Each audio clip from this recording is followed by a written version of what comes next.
Libertad de prensa no es solo poder hablar de lo que uno quiere hablar. Es poder hacerlo sin represalias ni hostigamientos. Dos temas eran, lo primero, una evaluación de lo que ha pasado en el proceso electoral y lo que va a concluir ahora el Consejo Nacional Electoral. ¿Ustedes como Alianza País creen que los pasos dados han llegado a coincidir? Teníamos un tema, incluso la propuesta del presidente de la República con el alcalde de Guayaquil de que se abran un número de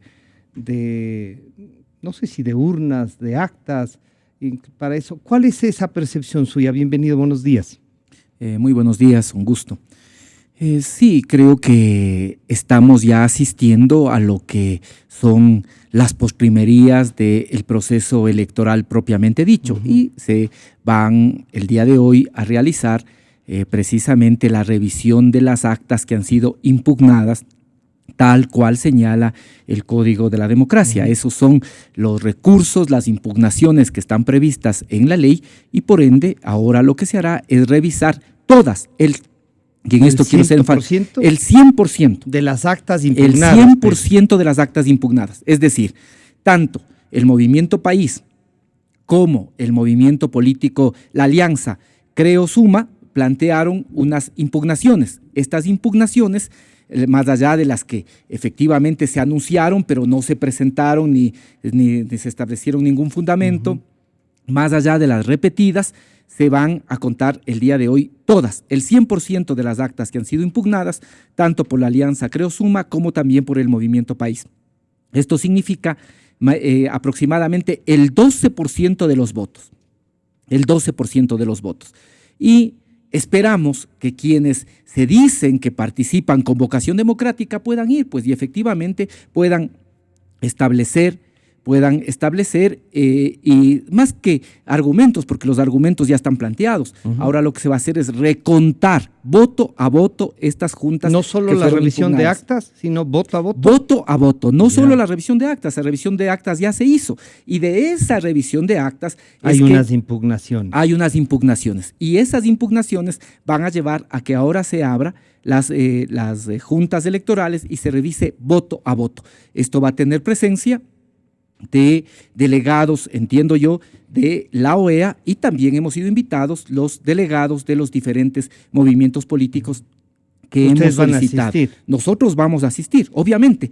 Si alguien pide un recurso, lo lógico, lo apenas coherente es que se pueda asistir. Incluso si después del fundamento, si después se quiere encontrar fundamento para que se abra un número mayor de juntas, precisamente hay que ir, pues, para demostrar que abriendo el 12%… Que no es una garantía. ¿Usted cree que hay que avalizar eso? Políticamente hablando, puede tener un candidato decir, esto no me genera garantías, no voy a avalizar con mi presencia eso. Pero vea, esto que se está planteando es un nefasto precedente. ¿Qué es lo que quisiera señalar? Aquí no es un problema de que se abra o no una junta u otra. Aquí hay un elemento de orden constitucional. La Constitución, y no de ahora, no la del 2008, seguramente como desde los orígenes de la democracia moderna, desde la Revolución Francesa, se ha establecido un principio que es fundamental: la igualdad de los ciudadanos ante la ley. Por lo tanto, ¿qué significa eso? Que ningún ciudadano puede tener prerrogativas para hacer lo que quiera, para hacer sus caprichos. Pero si ese ciudadano, pero cuando el presidente dice el sábado, vamos a hacer esto, estamos de acuerdo, hagan tal cosa, y se hace, ¿usted cree que eso no es una prerrogativa? O un candidato que tiene, cualquiera de los dos, que tiene por lo menos, digamos, más del 48% o el 48% de la representación, no es que tenga prerrogativas, pero ya no representa a ese sector. Sí, pero precisamente por eso es que hay que sujetarse a la ley, porque aquí ustedes pueden ver los reportes que se realizan. Los delegados de todas las provincias de la Alianza Suma Creo dicen categóricamente: nosotros hemos revisado nuestra provincia y en nuestra provincia no hay irregularidades. Entonces este es un capricho, y cuando ese capricho tiene que ser fundamentado, entonces hay que ir a lo que dice la ley, y por lo tanto se tiene que demostrar con argumentos. Y con esos argumentos es que ahora se ha pedido y se ha impugnado En el caso de Creo, aproximadamente 3.500 actas, 3.500 juntas, y se va a revisar voto a voto. Si se quisiera actuar de manera responsable, incluso encontrar fundamento para una posterior actuación, entonces lo que habría que hacer es ir a este reconteo y ver si en ese 12% que se analiza hay una modificación de la tendencia establecida por el pueblo ecuatoriano. Aquí, lo que no se quiere... modificación, ¿ustedes creerían que se puede abrir todas o no, si o no hay espacio para eso? Si es que hay una modificación de la tendencia, es obvio que las autoridades electorales tendrán entonces fundamentos para poder establecer decisiones que además están pegadas con la ley, apegadas a la ley, porque es la ley la que establece, por ejemplo, la posibilidad del recurso de apelación. Entonces, lo que aquí no se puede establecer es que una persona, por poderosa que se crea esa persona, puede actuar por encima de la ley y por su simple capricho exigir lo que no está contemplado en el ordenamiento jurídico legal. Al saludar al doctor Juan Carlos Solines, le decimos, su apreciación de este tema. ¿Usted considera que hay aquí una variación? ¿Ya no hay espacio? ¿No tiene...?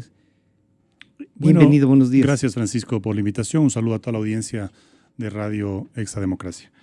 En primer lugar, yo creo que es prudente en este momento o esta encrucijada que vive el país bajar el tono. Yo creo que Virgilio, al calificar de capricho, de pobreza, de ridiculez, las pretensiones del candidato Guillermo Lasso y su partido, digamos que no es una posición constructiva frente a un proceso que evidentemente ha levantado, digamos, la sospecha de un gran porcentaje de la población que creo que hay que respetar. Es decir, aquí no estamos hablando de un triunfo aplastante de un candidato sobre otro, en donde una minoría está pidiendo que se haga un recuento o que se haga una revisión de un proceso que, por cierto, se lo considera fraudulento no desde el conteo de los votos, ni desde la inconsistencia de actas. Se lo considera fraudulento, de acuerdo a la teoría moderna del fraude electoral, desde mucho antes. Es un proceso que ha venido viciado por una serie de abusos desde el poder, con uso de recursos públicos, con uso de los espacios de comunicación e información del gobierno para impulsar una candidatura. Yo veía, por ejemplo, la transmisión de las elecciones el día domingo 2 de abril y los canales oficiales, o sea, el canal del Estado y los incautados, se referían al binomio del pueblo. Y decían, y el binomio del pueblo, está ahorita el candidato del binomio del pueblo asistiendo a votar en el colegio, ni sé qué, ¿no? Es decir, era ya un tema de favoritismo ya impudoroso. Entonces yo creo que todos esos elementos, más allá del conteo de los votos, han ido configurando un ambiente en donde la población se siente defraudada, se siente burlada. Y no estamos hablando, como digo, insisto, de una minoría, estamos hablando de 5 millones de ecuatorianos. Y yo creo que aunque el candidato Lenín Moreno ha sido ya declarado por el CNE, digamos, mientras no se demuestre lo contrario, como ganador y presidente electo del país, yo creo que la actitud de él y de todo su equipo cercano y de todos sus seguidores sigue siendo beligerante, sigue siendo, digamos, en este tono de... Pero quizá no se sienten también amenazados por perder algo que desde el punto de vista de ellos es legítimo. Yo creo que la amenaza más bien, o el sentimiento de amenaza viene de saber por primera vez que no tuvieron ese triunfo aplastante que ellos pronosticaban. Inclusive recordemos que Lenin y sus cercanos colaboradores decían que va a haber un triunfo por más de 2 millones de votos, ¿no? Que iban a ganar en la primera vuelta. Y claro, todas esas ínfulas se vieron truncadas por un proceso democrático en donde fuerzas, inclusive de distintas tendencias y orientaciones ideológicas, se fueron sumando a una candidatura que demostró pluralismo, que demostró respeto, que demostró, lejos de lo que dice Virgilio, no demostró arrogancia ni demostró prepotencia, demostró más bien apertura al diálogo, respeto. Guillermo Lasso se sometió a todo tipo de entrevistas, a todo tipo de preguntas incómodas. Entonces, el hecho de que ahora se maneje esta teoría del fraude, que yo diría que estoy de acuerdo con aquellas opiniones que dicen que es un tema muy, muy delicado. No es tan simple y creo que yo, en lo personal, yo no hablo a título del candidato Lasso ni de Creo, a título personal pienso que es importante lo que se va a hacer hoy día. Sí. Pienso que es importante. ¿Usted cree que deberían asistir? No, como dice yo el señor creo que Lazo, deberían ¿no? asistir. Yo creo que deberían asistir porque es la oportunidad para que, más allá de que haya inconsistencias y irregularidades en más actas de las que se van a abrir, pero se pueda demostrar al menos algún patrón de irregularidad, algún patrón de inconsistencia que pueda, digamos, abonar a la teoría del fraude, ¿no? Insistiendo nuevamente que el fraude no solamente es en el conteo, pero digamos que lo otro ya pasó. Ya. Lo otro por una desinstitucionalización del país, por un CNE badulaque, que no supo pararse firme, no en esta, sino en ninguna de las campañas anteriores en las que ha ejercido esa investidura.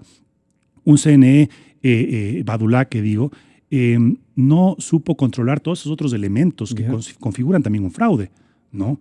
El abuso del aparataje del Estado, de los espacios de información, de los medios incautados. No supo controlar. Pero digamos que eso que puede considerarse fraude ya pasó. Ahora el meollo es el conteo, el proceso electoral en sí mismo y el conteo.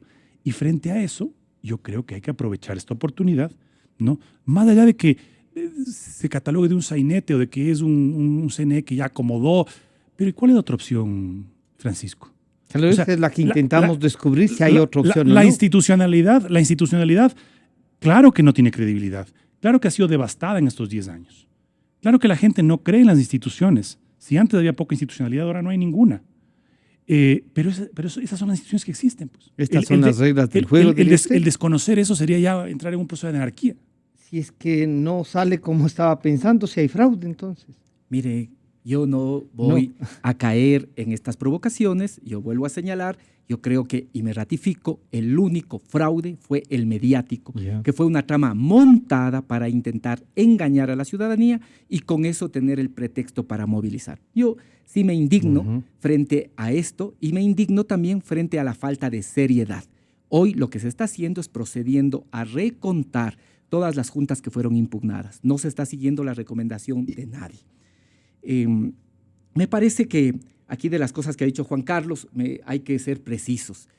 Se dice las anomalías que hemos planteado en el proceso electoral. ¿Qué anomalías en el proceso electoral? Por ejemplo, el fraude que ustedes demandaron la primera vuelta, esa presentación y se presentaron las impugnaciones. Se presentaron las impugnaciones. No, los que plantearon que había fraude en la primera vuelta y luego una carpeta nos enseñó el candidato Páez diciendo aquí tengo las pruebas, después no fue a utilizar ninguno de los recursos. Esto no es actuar con seriedad. De la misma forma que hicieron en la primera vuelta, ahora impugnan cuando se les da gusto, porque además así dice la ley, están actuando ahí con la ley, ¿sí? Sino que se está cumpliendo la ley. Pero cuando se cumple la ley, entonces ahí ya señalan que no van. Esto es inadecuado. Juan Carlos decía que ayer el Tribunal Contencioso Electoral ya determinó, tuvo una resolución. Yo sí ya he leído lo del Tribunal Contencioso para ver la falta de seriedad, la falta de seriedad con la que se actúa. Mire, en el recurso que se pide al Tribunal Contencioso, ¿sí? Actuando con responsabilidad, voy a decir, en lo que se le plantea al Tribunal Contencioso, al mismo tiempo se le pide que se le apela a los resultados numéricos, ¿sí? Vuelva a contarse. Y al mismo tiempo hay dos pedidos solicitan la nulidad de los escrutinios. Cualquier persona, por eso señalo, que se está actuando o con desconocimiento o al mismo tiempo con mala fe, porque se le pide, si yo le voy y le pido a usted, le digo, le pido que cuente las juntas. Le impugno eso. Y al mismo tiempo le digo, nulite los escrutinios. Usted como autoridad le dice, ¿qué mismo es lo que quiere? Que chocan ¿Qué las mismo dos es lo que peticiones? quiere? Usted tiene dos recursos que son incompatibles. Además, establece de manera apresurada, establece también el recurso ante el Tribunal Contencioso. Mire, el día lunes, cuando presentaron la impugnación, lunes o martes, tenía dos opciones, el Movimiento Creo y también el Movimiento País. Podía recurrir con la objeción ante el Consejo Nacional Electoral o podía ir directamente al Tribunal Contencioso Electoral. Pero los dos no. Los dos son, por eso estoy señalando, hay dos alternativas. Si yo voy por la vía del CNE ¿Qué es lo que espero? Que de alguna forma lo que haga el CNE me permita fundamentos, para poder después ir con mi argumento y con mi apelación al Tribunal Contencioso Electoral. Eso es lo que uno esperaría. No, antes de que el Consejo Nacional Electoral ya recurren al Tribunal Contencioso.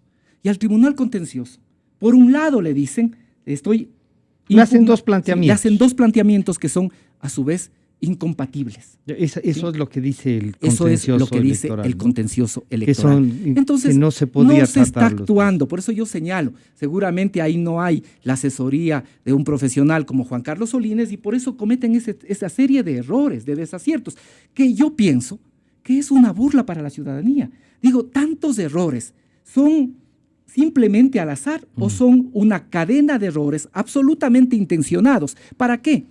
¿Y eso sería ilegítimo? Para dejar esta sombra de duda. ¿Sí? Yo creo que aquí hay una actuación perversa, absolutamente planificada, que lo único que busca es generar un ambiente de incertidumbre, de duda. No estoy de acuerdo en que son 5 millones de ecuatorianos. ¿No? La mayor parte de ecuatorianos cree que hay que aprender a ganar con humildad, pero también a aceptar la derrota con dignidad. Muchas personas, porque yo camino por las calles todos los días, que me encuentro con la gente, dice, yo voté por el señor Lasso, pero estoy en desacuerdo con lo que ahora hace. No se puede, con esta duda que genera, no solo que busca... Y no hay gente que le ha dicho, oiga, abran las urnas, no le han dicho. No le han dicho, oiga, cuéntenos votos. Se está contando. ¿No? Y nosotros como Movimiento País decimos, vamos a todas las juntas que se abran, vamos a tener presencia, va a estar ahí la OEA y se va a poder contar cada uno de los votos. Solo quiero decir algo, por favor. Se está poniendo en duda o se busca generar esta sombra de duda, pero además se está dudando de más de 300,000 ecuatorianos que están en las juntas receptoras del voto. Se está dudando de sus propios delegados, porque tuvieron delegados, nos anunciaron por lo menos que iban a tener delegados en el 97% de las juntas. ¿O será cierto? Que no tuvieron. ¿O será cierto que no tuvieron? Dicen por ahí, esto ya no puedo confirmar, quizá Juan Carlos nos puede ayudar, de que existió una disputa, de que incluso desapareció la plata que estaba destinada al control electoral y que por eso, como a él, al interior de su movimiento, al parecer no le funcionaron bien las cosas, le desaparecieron la plata, asimismo está desconfiando de la autoridad electoral, que con esta autoridad electoral, yo les recuerdo, nosotros perdimos las elecciones en el 2014 en varias capitales de provincia. Pero ustedes dijeron en varias capitales de provincia, sí, pero es que ganamos en todo el país, efectivamente. Si uno mira, se ganó en términos porcentuales, pero perdimos en algunas capitales de provincia. Juan Carlos ya ha tenido la oportunidad de revisar, pero claro, ahí hay 2 o 3 temas adicionales. Algunas puntualizaciones, empiezo por el final. Esto desapareció la plata. Sí. En realidad, yo no estaba involucrado en la campaña profundamente, no desconozco. Lo que sí sé es que la propuesta de Guillermo era justamente llegar a la presidencia para analizar e investigar la desaparición de los 330,000 millones que han administrado en estos 10 años y que realmente no se refleja en lo que significa la obra pública y los cambios de los actos de gobierno. Ahí hay realmente una verdadera y monto considerable de plata que debe ver cómo se destinó. Pero con respecto al tema electoral, escuchamos las declaraciones del presidente Correa. Sí. Yo creo que, no creo que Virgilio pueda coincidir conmigo al aire, pero digamos, son esas declaraciones incendiarias del presidente Correa tan en su estilo que le costaron la alcaldía de Quito, creo yo, al buen amigo de Virgilio, Augusto Barrera, y que no ayudan ni construyen mayormente, mucho menos en la encrucijada que se encuentra el país en este momento. Respecto al proceso planteado ante el contencioso electoral, el artículo 269 del Código de la Democracia, que establece las causales para solicitar el recurso ordinario de apelación, establece en el numeral 4 resultados numéricos y en el numeral 8 dice declaración de nulidad del escrutinio. Es decir, el recurso de apelación se puede plantear en todos esos casos, que son 12 casos. Dentro de esos 12 casos, el 4 es resultados numéricos y el 8 es nulidad del escrutinio. Por lo tanto, se planteó basado en esos 2 numerales, se planteó el recurso ante el contencioso, el recurso ordinario de apelación. ¿Qué es lo que dice en esta brevísima, sumarísima resolución del contencioso frente a un tema tan importante que inclusive se cita jurisprudencia y se cita pues casos anteriores? Concluye diciendo: el recurrente ha interpuesto sus pretensiones, la nulidad de escrutinios y la apelación de resultados numéricos, que tienen requisitos, oportunidad, motivación, fundamentos distintos y trámites diferentes, por lo que solicitar que este tribunal los unifique y sustancie en una sola vía resulta improcedente e ilegal, queriendo el accionante llevar de esta manera al equívoco para que este tribunal viole la ley. Yo, como abogado, entiendo que cuando se plantea una acción, si es que tuviese algún tipo de vicio, se pide aclaración.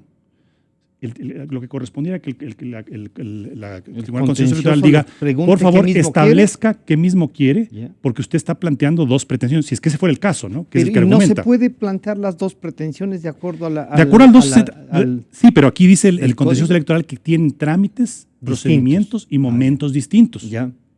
Claro, o sea, entonces, si el conteo no puede pedir nulidad. Si es que yo como administrado presento un recurso, sea administrativo, sea judicial, en el que tengo una, dos o varias pretensiones, esas pretensiones son incompatibles o no pueden sumarse, lo que corresponde, no se puede negar justicia por este tipo de causales. No se puede negar justicia porque usted me presentó dos causales que son distintas. Ahí el juez debe decir: por favor, aclare. Le doy 24 horas, le doy 48 horas para que aclare cuál pretensión quiere seguir adelante o presente por fojas separadas, y no cerrar un caso tan delicado simplemente diciendo: el recurrente interpuesto en el mismo escrito, o sea, los dos... que las formas no dañen el fondo. No veo que se haya, digamos, profundizado sobre los temas de fondo, sino que dice, en los temas de forma, dice, no se presentaron.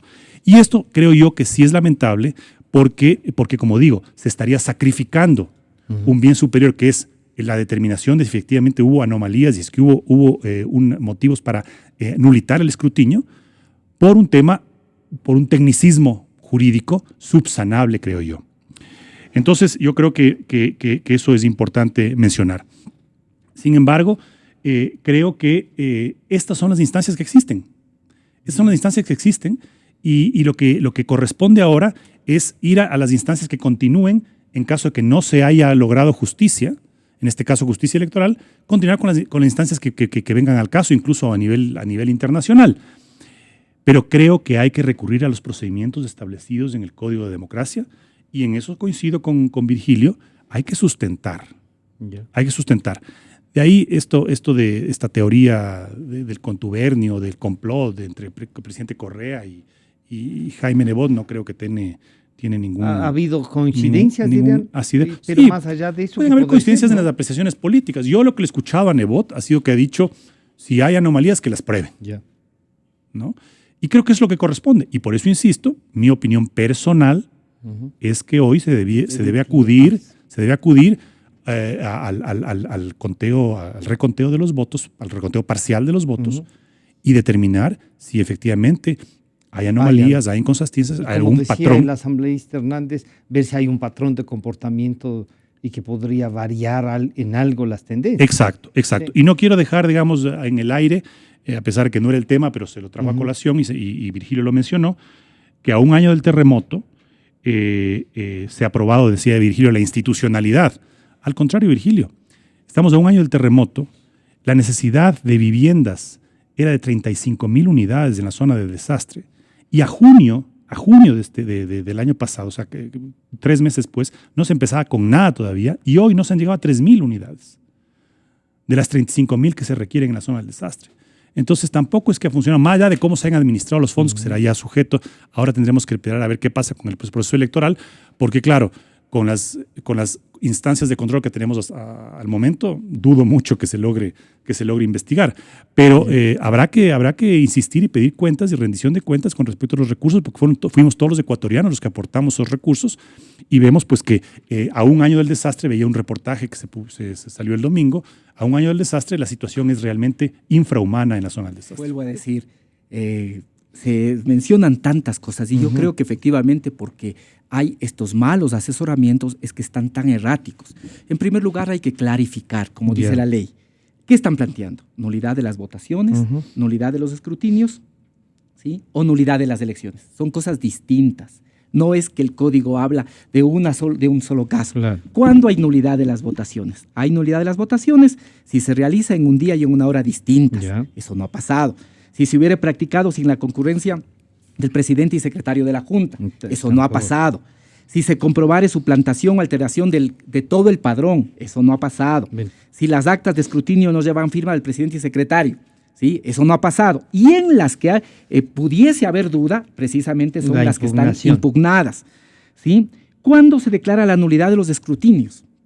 Si las juntas provinciales electorales o el consejo hubieran realizado el escrutinio sin contar con el quórum. Eso no ha pasado. Si las actas correspondientes no llevaran las firmas del presidente y del secretario. Eso no ha pasado. Y en donde existe duda, están impugnadas. Si se comprobare falsedad del acta, ¿sí? Dicen aquí, ¿no es cierto?, que en 2.448 creen que puede haber diferencias numéricas. Está precisamente impugnado. A esto es a lo que dicen que no van a ir. Entonces ya hay dos cosas que son distintas, son distintas. Claro. Usted ve. Pero entonces, que podrían ir configurando algo, ¿no? Pero eso está previsto. La posibilidad de que existan estas fallas está previsto. Para esto son los recursos, las impugnaciones ante el Consejo Nacional Electoral y los recursos ante el Tribunal Contencioso. Y luego, la nulidad incluso de las elecciones. Claro. Cuando se hubiera declarado la nulidad de las votaciones en al menos el 30% de las juntas receptoras del voto. Vea, si actuarían de acuerdo a la ley, irían a las convocatorias que hace el Consejo Nacional Electoral. ¿Qué podrían determinar? Miren, ahora se va a abrir el 10. Con el 10 hemos encontrado estas inconsistencias. Ábrase 20 más. Ábrase 20 más, porque eso podría dar causal a la nulidad de las elecciones. Pero no se está actuando seriamente, no se actúa responsablemente. Aquí, por esto yo insisto, parecería que el interés no es precisamente el cuestionamiento de los resultados electorales, porque esos resultados electorales son absolutamente claros. No puede desconfiarse de más de 300,000 ecuatorianos a quienes se pretendió gobernar. No se puede desconfiar de sus propios partidarios que estuvieron presentes en cada una de las juntas. Pero usted ha dado razones de que podría desconfiar. No hay causales para la nulidad. No hay causales para la nulidad, ni de las votaciones, ni de los escrutinios, ni de las elecciones. Entonces, cuando la doctora Mores se refiere a que hay un tema de nulidad, ¿a qué está refiriéndose? A que no se cumplió todo lo que dice el código previo antes a los escrutinios. Si usted revisa claramente que se hace en el escrutinio provincial, y Betty ha sido candidata, yo he sido candidato, entiendo que Juan Carlos también, hemos estado en las instancias provinciales, sabemos cómo es el escrutinio provincial, no es un tema además de desconocido, no es que ahora se hizo una cosa distinta. Aquí, básicamente, en primer lugar... ¿La eliminación de una de las actas no le parece que es distinto? A ver, pero una eliminación de las actas. ¿Qué eliminación de las actas? Eso está... Puede ser que uno de los movimientos no tenga la copia del acta, pero eso está efectivamente documentado en el Consejo Nacional Electoral. Esto de la tercera que he escuchado, yo en este sentido, porque además fui profesor por 15 años de sistemas electorales y de partidos en la Universidad Católica, ¿sí? Esto entiendo que lo que ahora se implementa no es una resolución reciente. Entiendo yo que esta es la normativa con la que se actuaba cuando también era consejero, entiendo que Fausto Camacho, entiendo que no ha habido modificación de esos procedimientos, de tal manera que es una serie de cosas que se dicen sin fundamento, se plantean recursos y cuando se plantean los recursos, en cambio, no se sustenta y además, cuando incluso se les dice, muy bien, se va a llevar adelante la objeción que ustedes han planteado, entonces no se asiste. Esto me parece que no es serio, no demuestra una vocación democrática. Pero el Consejo Nacional Electoral seguirá adelante. Pero obviamente el Consejo Nacional Electoral tiene que seguir adelante. Todo el proceso tiene que continuar hasta la proclamación definitiva de candidatos, porque hasta ahora lo que se ha hecho es notificar. ¿Para qué se notifica? Para que se puedan aplicar los recursos correspondientes que están en la ley. Yo creo que esto efectivamente ya debemos pasar. Creo yo que efectivamente en ese 48% de personas que votaron por Guillermo Lasso, habrá personas con las que no coincidimos ideológica, política y programáticamente. Habrá otras personas que tienen una concepción distinta del poder y piensan que el poder debe volver siempre a las élites. Pero en ese 48% hay miles, hay millones de personas que pensaron que Guillermo Lasso podía significar cambio. Y por lo tanto, a esas miles, millones de personas que están en ese 48%, también tiene que atenderse, y también Lenín Moreno tiene que pensar que en esas aspiraciones de cambio había propósitos legítimos que tienen que ser adecuadamente representadas por Lenín Moreno. Hay que pasar de esto, hay que agotar la vía legal, cumpliendo efectivamente, hay que pasar la vía legal para pensar en lo que tenemos por delante como país. Doctor Solín, ya vamos.